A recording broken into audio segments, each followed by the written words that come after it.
From LinkedIn News, I'm Leah Smart, host of Everyday Better, an award-winning podcast dedicated to personal development. Join me every week for captivating stories and research to find more fulfillment in your work and personal life. Listen to Everyday Better on the LinkedIn Podcast Network, Apple Podcasts, or wherever you get your podcasts. The HP AI PC breaks language barriers instantly by translating up to 44 languages in real time, powered by the Intel Core Ultra processor. With the right tools, work doesn't have to feel like work. Learn more at hp.com/AIPC.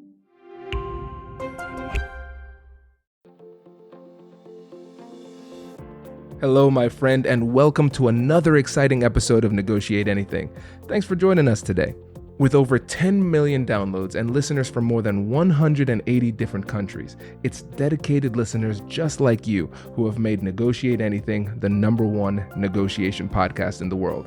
I'm your host, Kwame Christian. I'm a business lawyer, mediator, author, and the proud CEO of the American Negotiation Institute. Now, before we get into today's insightful conversation, I have a golden opportunity for those of you who recognize the power of negotiation in your professional lives. Have you ever found yourself wishing that you could navigate those high-stakes conversations with more confidence? Or perhaps you're looking to empower your team with the art of persuasion and conflict resolution. At the American Negotiation Institute, we've crafted specialized keynotes and workshops tailored for those very needs. We've transformed the negotiation skills of professionals worldwide, and we're eager to do the same for you.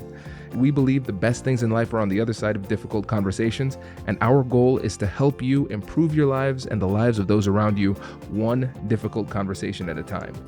Don't let another challenging conversation leave you second-guessing. Click the link in the description to discover how we can help you find confidence in conflict, negotiate better deals, and have stronger relationships. Because in the world of business, every conversation counts. And now, without further ado, let's jump into the interview. Patrick, thanks for joining us today. Hey, Kwame. Boom. Let's do something big. I'm excited to have you, man. We have been engaging on LinkedIn for years now. So it's great that we're able to finally meet. And I feel like this is long overdue. So how about you get us started by telling us a little bit about yourself and what you do? Really, I started working as a little boy. So my view of the world is a little bit different than others. I joined the publishing business very, very young. I went and did a co-op when I was in high school. And, they said, do you want to go off and check out the steel factory, Pat? And I went, no, I don't think so. There's a newspaper in town, a daily, the Hamilton Spectator. I'd like to go there. They said, sure. So they sent me. I walked in. There's all these people smoking cigarettes, drinking coffee, making little drawings and stuff like that. They're on the phone. They're having a great time. And I thought, oh, my God, that's me. I belong here. This is fun. So I went back to high school and I said, I don't do sciences, I don't do math, I don't do geography, I don't do history. And they said, what do you do? I said, anything this business, otherwise I'm not in. You got to find something else for me to do. So long story short is that I did switch over, but I was many times the only guy in the class. It was all female. Because in those days, what they did was they trained women to work in office environments. After the Second World War, women who were making munitions and trucks and tanks and all the rest of it, they had to give those jobs up for the men when they came back from the war. So what they had to do is they had to upskill into office jobs. You got to make a better life. We're either going to strengthen our back and learn how to be self-sufficient, or we're just going to end up working in a factory. And that doesn't work for me. For the listeners who are listening just auditorially, can you give them a background on what years we're talking about at this time? 1971 to 75. And I would have been 14 to 18 years old. I lied at age 15 to get into the piano moving business because the money was good. And it was just like a great journey. So what I do is I created my own education so that I could build out. And now I coach PhDs on how to write books, launch products. I help them with things like product distribution because I'm a launch guy. I launched a lot of products for the 3 or 4 biggest companies that I worked for near the end. So I spent just under 30 years in corporate sales. And my lifetime deal book, as we spoke about beforehand, is between $350 and $400 million. But it could be more, but it certainly isn't less. I launched a lot of products because I knew how to do it. And, my colleagues were spending all of their time trying to figure out how to market stuff. I wanted to figure out how to resize things. And the reason that I left the business was I had been in line for directorships forever, and I didn't really care about management. I really cared more about the impact that I could have on the publishing business, which is how I came to write my books from a news perspective, not from a I need a book perspective. I didn't intend to write any books. I just started writing stuff for my company, Centroid Trading and Marketing. What happened was that I was getting all these weird calls from people saying, I just read what you sent this morning, talking to a couple of trading companies. They want me to fill in all these forms, and you just seem to have this edge on what we should be doing. And quite frankly, in some cases, we're just not brave enough to do what you're recommending. So would you come on in? And that's how I built my business out. It's incredible. And I love how organic it was. This wasn't contrived in any way. Looking back, the steps make sense. Obviously, at that moment, you're probably saying to yourself, where is this going? Now it makes complete sense how you got to this point. And Patrick, one of the things that really drew us together online was our love of negotiation strategy. Disdain sounds strong. Our frustration with the focus on tactical thinking in negotiation versus strategic thinking. And so I want to get your thoughts on, first of all, when you think about negotiation strategy, let's just start on a very basic level. What does that mean to you? Well, to me, it means really understanding what it is that the other side needs. I have to understand what's meaningful to my company. And what you end up with is an expectation gap. And so the question becomes, is there a framework that you can design? So I often say that, there'll be honor among ladies and gentlemen, or there'll be honor among pirates. You just got to let me know which one. I'll acclimate. From there, I think you ask the really hard asks. You qualify super hard and just ask your negotiation partner. And I've done, like, a big deal for me was $12, $13 million a year. And I would just sort of say, what do you guys really need? What are they pounding the table for? And I'd usually get a reasonably honest answer. And I'd say, all right, let me go back, talk to our side. And there's always the question of, do we get more rate? Do we get more business? So for me, it was, if I couldn't get as much rate as I wanted to convert business that I didn't have. So for me, I look at the whole win-win, win-lose, lose-win, and whatever the fourth one is, and I kind of go, it doesn't apply. What really applies is, can we build a bridge of trust that allows us to go back to our individual companies and say, you know what, Pat's trying hard, Kwame's trying hard. Let's give these guys a little bit of leeway to work some stuff out. And, can we get Pat to de-risk a deal enough so that we don't have to be worried if we move some more business across the table to him? So you might say, what happens after that? And so what happens after that is, in my view, so I talk a lot about cost modeling up, cost modeling down. It's kind of an odd topic, but none of us see numbers the same way. We could talk about units, we could talk about gross net price, we could talk about percentage up and down. We could even talk about moving decimal points. And I can tell you, I can share with you for sure that I've sat in front of some of the top tax experts in Canada and just sort of said, we don't see numbers the same way, do we? They went, I don't know about that. I said, well, let's get up on a whiteboard and I'll show you why. So I have this theory of 2.5%. I'm saying to people, if you could walk into a place of business where you could talk to the owner or the head of the department and just walk in and say, I'm ready to buy a product. I have the money. I have the credit card. I'm going to do a deal today with somebody. I really like you. I don't want to negotiate. But you know what? I really deserve 2.5% off. How do you feel about that? You know how many people say no? Almost nobody. Unless you're selling bananas. Unless you're selling, apples. 2.5% of an apple. What are we going to do here? I don't know. Let's just give an extra apple. I actually went into a car dealership in a little bit of a rushed state one time, and I just said, here's all the things that are going wrong with my life. And I just sort of said, can you point out a car that's going to work for 3 years? Because I'll be good by then. And he says, well, come on over here. It's got 200,000 kilometers on it, but believe me, this thing's going to go for 3 years. I said, I'm going to buy a car today. I'd love to buy this car from you. You know what kind of shape I'm in. I'm going to go for a little drive. And when I come back, I'm wondering if you can help me with an elegant number. So when I came back, I rolled in and I just stood there. Sales guy comes over and says, sales manager wants to see you. He said, you're not really negotiating. I said, no. I said, I just need some help today. He said, okay, 6.5% off. I didn't negotiate. I did the backwards.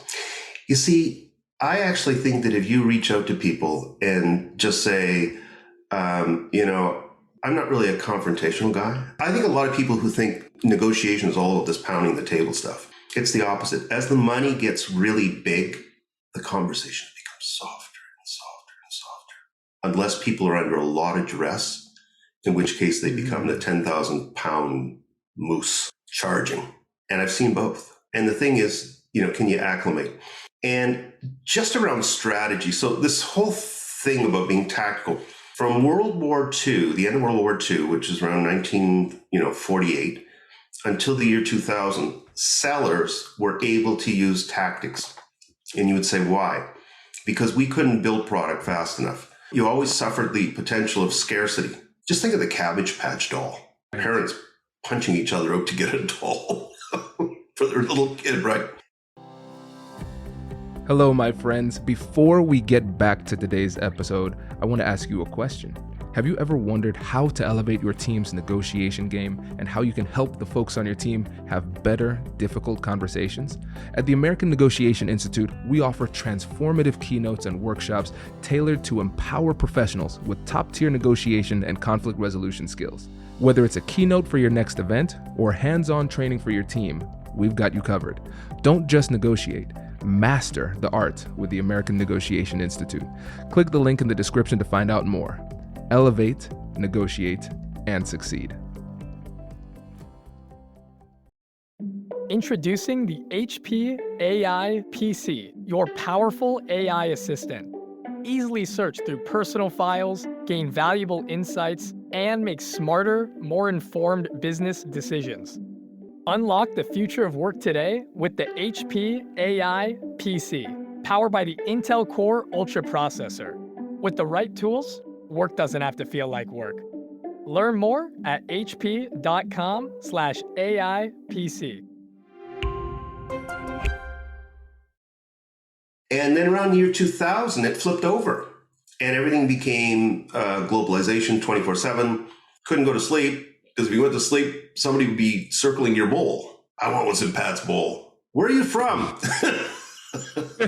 Chile. But that's what the internet did. And so that's why we have the kind of marketplace we have right now. And so up until about the year 2000, sellers could be tactical. Now they can't. We have to be strategic. Let's say that my CEO calls me in and she says, Pat, we got a $2 million problem on the phone. Does she want the 5,000 word answer or does she want the 500 with great efficacy and 3 ranked, doable, workable solutions? I'm thinking the 500, right? So what if I'd have gone the tactical way and hung my head between my knees and said to my CEO, what am I supposed to do? I think by the time I landed, the Eagles would have a nest built on my butt. She'd drop kick me right out the window. I don't care how many stories up I'd be in. I'm hoping the fall would kill me. You see, like to me, that's how much the world has changed. And we talked briefly about just styles of negotiators. Beautiful book on styles written by Marcus Buckingham. He expands the whole style thing. I think it gets a little bit confusing. And then you go the other end of the spectrum where you've got, in the negotiation world says there's only 3 negotiation styles that exist. Well, if that's the truth, then there are really only 3 people styles that exist. And we know just through simple work with models like DISC, there's creativity models out there. We know that, there's at least 4. Generally with DISC, what happens is you've got a primary and a secondary style. So you've got things like, people who are, sort of A-type thinkers. You've got conciliatory types. You've got analytic types. And then you've got communicators. And everybody's tried to use the same model over and over again. They've tried to use birds. So-and-so's a budgie. So-and-so's a canary. So-and-so's a crow. So-and-so's an eagle. But the truth is there's those 4 basic ones. And then when you stop and think about it in a corporate setting or even an academic setting, you have people who are highly political. So whatever way the wind is blowing is the way that they're going to go. That's just the way they are. And then you've got people who are always looking to curry influence. So they'll always sort of think to themselves, all right, so what is in it for me? And then in my view, you've got people who are highly emotional and they just swing. When I get thinking about aggressive negotiators, these people to me are people that are volatile. It doesn't matter what environment they're in, they're just like that. And so you have to kind of look at these people and you have to say, all right, so can I figure out this Rubik's Cube today? Can I figure out what their puzzle is? And you see, the thing is, if I sit with somebody for more than one negotiation, I got them. I can just neutralize them going forward. I anticipate their needs. I insert deeds. In a negotiation, I always want to be the first person to give something. See, I really believe in the law of reciprocity. I just think it looms large.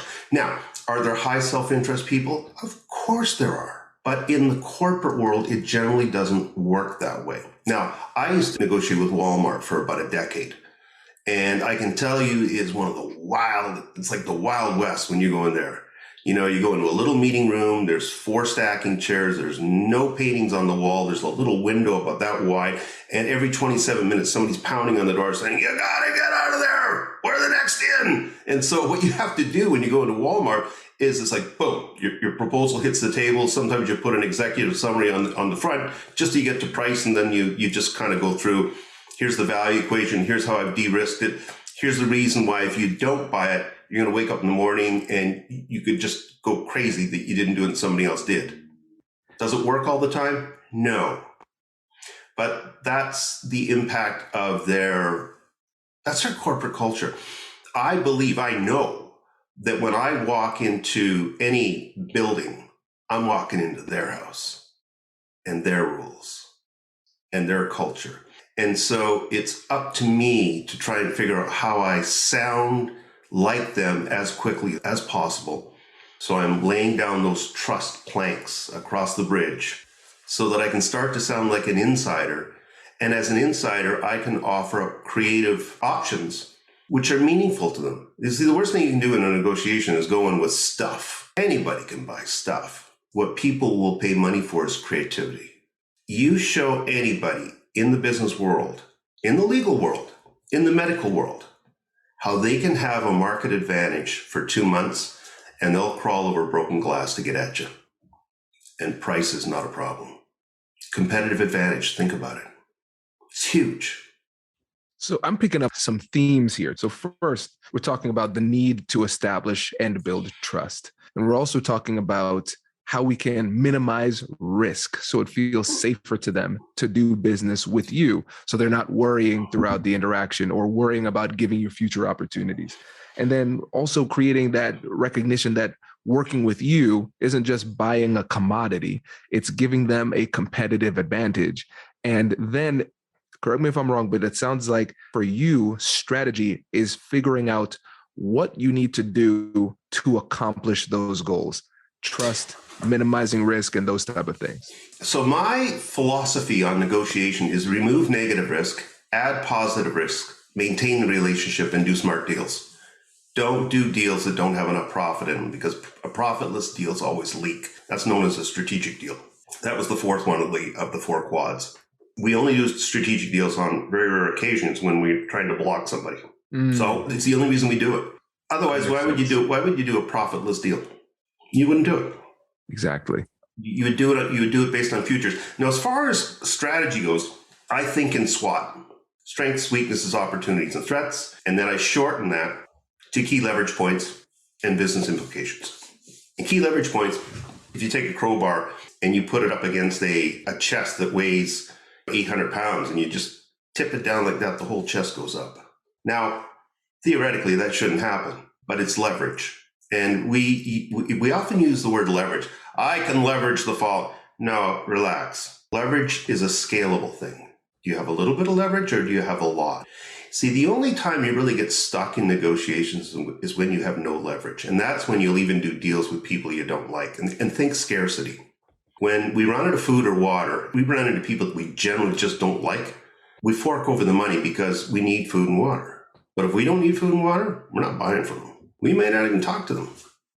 As far as strategy goes, so if you think in SWOT, then what I've done is I've done something a little bit different. So I've done a SWOT analysis on the seller, on the buyer, and as our highest predatory competitor. And when you spin those three things together, in a deal where you know you may not be the only person trying to win, so I always think about conversions. How can I grow the pie with my customer? So, if I get a customer who's a $10 million customer, I'm trying to figure out how to get them to a 10.3 or 10.4 or 10.5. And that means I've got to take some business from a competitor. And that is I have to have, it's kind of a weird thing. So I'm aspirational. So I always think about how can I fill the gap from where my customer is to where they want to go? And the question that I often use when I walk in to see a customer is, what revenue can you see but not touch with the current negotiation skills that your people possess? Because you can tell how much yield people are getting in your negotiation channel and how many times that you get sick to your stomach and have to crawl out of your channel because you have to keep feeding the troops. It's hard.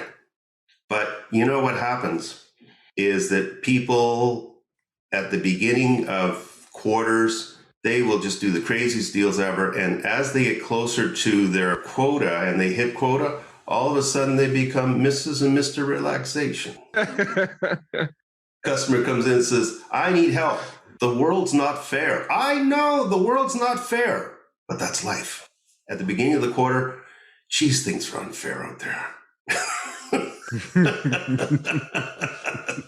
And then you get senior executives. I love senior executives because they're some of the worst negotiators in the world. They're great managers. In many cases, they're great leaders. But the reason that they don't do a lot of the negotiations in companies is they need a firewall in front of them and really bright negotiation teams. So they're trying to keep the CEO away from a customer because, when a CEO says something, it's not wet cement. That firmed up. You can't undo a CEO said it, will do it, because it's all about the brand. We're all walking, talking brand. When I came on camera, you made 50, 60, 70 decisions about me within 2 seconds, instantly. So what happens when the CEO says, yeah, I think we can do something there. It's a little bit outside of our realm, but I'll give it to Pat.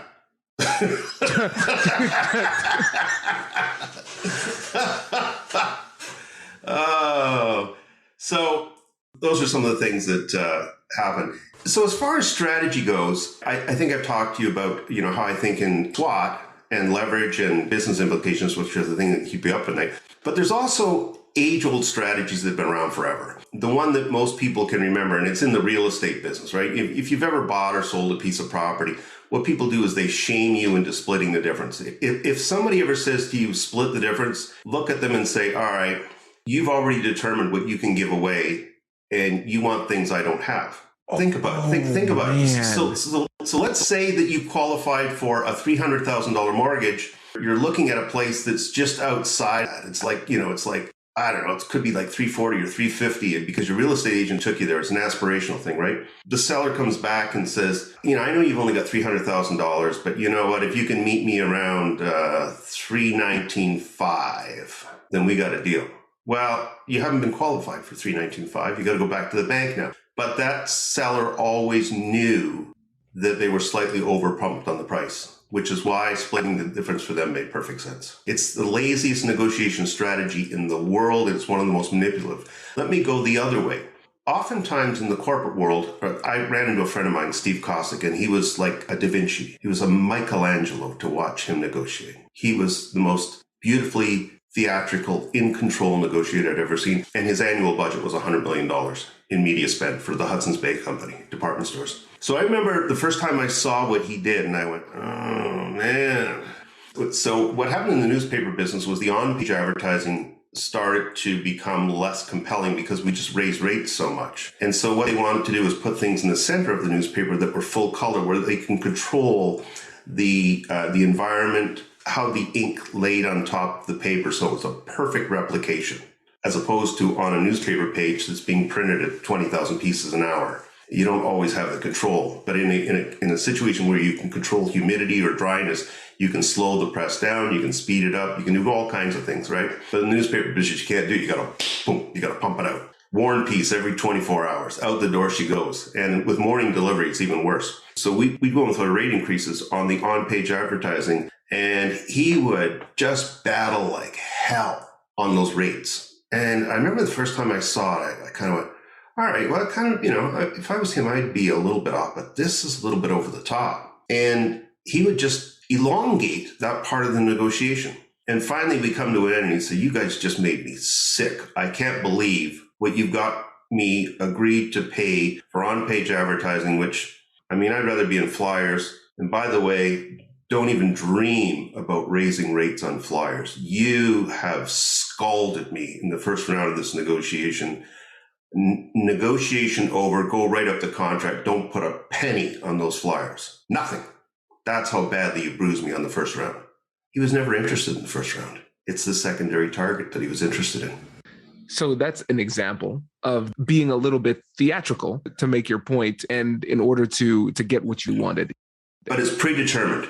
So once I saw it once, I started to notice it again and again.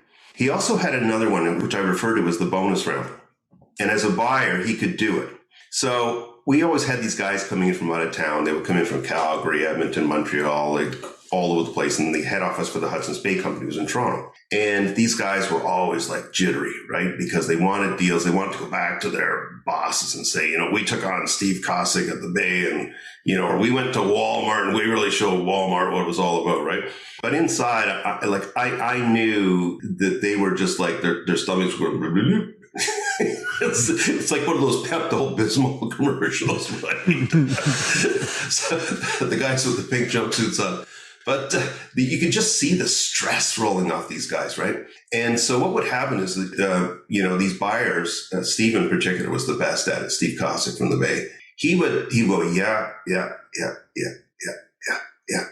And then all of a sudden he'd drop his and he'd go, I just thought of something.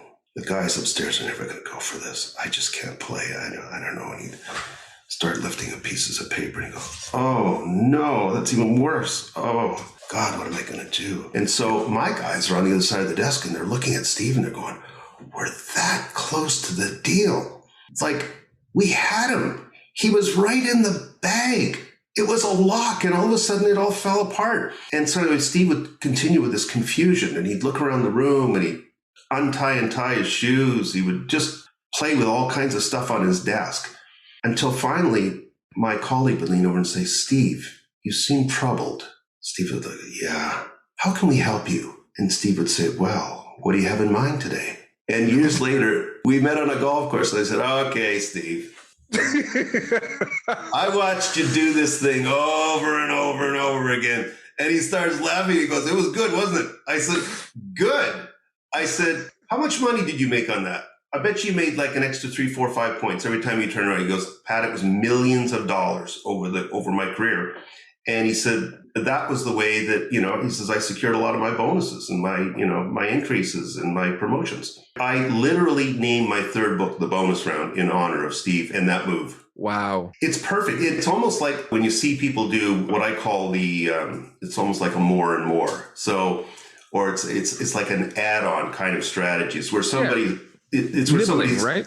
Well, it's bigger than that because it can happen at the beginning or it can happen at the end. So I'll give you both examples. Yes, sir. So at the beginning, somebody looks at you and you give them a piece of information which you would normally bill for, and they go, that's a great piece of information, but don't bill me for that. What do? You're stuck because you haven't got a deal done yet, but you've got the information. And it should have been billable, but they went, don't bill me for that. So that's the front end. All right. Now the back end is where they're sitting there, they've agreed to everything, and they're signing the order, and then they stop their signature, and they look up and they say, oh, by the way, I know this means nothing to you, but could you add in that, and that? You corporate guys, you've always got a little bit of fat left in there. So could you just kind of pour that in? If you do that, I'll finish the signature right here. That's an aggressive nibble. No, that's a strategy. And when it happens on the front end, what you always do is you write into your contract, that will never happen again. If it happens on the back end, you make a calculation of what it is that they almost cajoled you into accepting. And you say, this is what that meant in real dollars, and that won't happen again. You always control the contract. As a lawyer, definitely know that one. That one is very, very important. So I've unbundled about 25 of these. I've got a catalog of 30. This is great. And we're just scratching the surface, Patrick. Before you go, can you let the listeners know about the books that you have and where they can get in touch with you? Yeah, sure. So I wrote a book called Unlocking Yes, Sales Negotiation Lessons and Strategy. It took me 7 years to finish. And I'm one of 3 solo authors in the world that has finished the trilogy of a sales negotiation book, one on consultative selling and one on sales prospecting. The other 2 authors are Jeb Blunt and Brian Tracy. Typically, you need collaborators in order to get the negotiation book done. It's so hard. I went back and I rewrote Unlocking Yes and give you so much more value. If you can just memorize the back of the book, you are going to be a force at any negotiation table. You're just going to be able to turn a lot of things around because you'll be able to explain the end game.